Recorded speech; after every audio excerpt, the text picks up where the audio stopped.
And because Gideon stayed committed to the process, a coward became strong. Because Gideon stayed committed to the process, a person who felt insignificant, he became strong in God.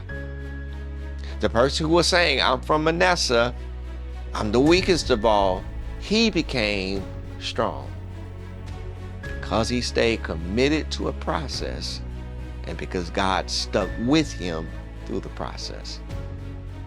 And somewhere, y'all, watch this, somewhere between me worshiping God, and somewhere in between fellowship and doing life with God-fearing brothers and sisters, and somewhere in between me every day studying the Bible and praying, and somewhere in between doing ministry, I move from weak to strong.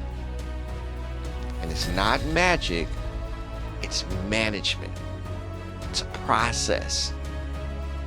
And you know, most folk want to cheat. Most people want shortcuts. But God says you got to commit to the process. Do you know what happens when you commit to the process? You get wings. You don't get wings unless you commit to the process. Now, here's what I know. I cannot teach you a process for being an engineer. I cannot teach you a process for getting abs and getting in shape. I'm trying to get them myself.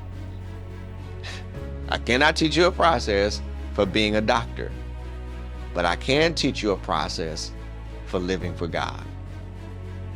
And I'm a living witness, y'all. If you commit to God's process, he who has begun a good work in you will perform it to the day of Jesus Christ. That means you got to do more than just come to church on Sunday.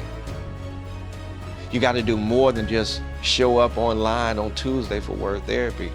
That's good, but that's just a part of the process. You have to get in a connect group. You got to study the Word of God and fellowship, and you got to get in service, and somewhere in between all of that, you get transformed. Somewhere in between all of that, God helps you to lead your family, to grow your business, to come alongside your pastor and help grow the ministry. But it's not magic, it's management.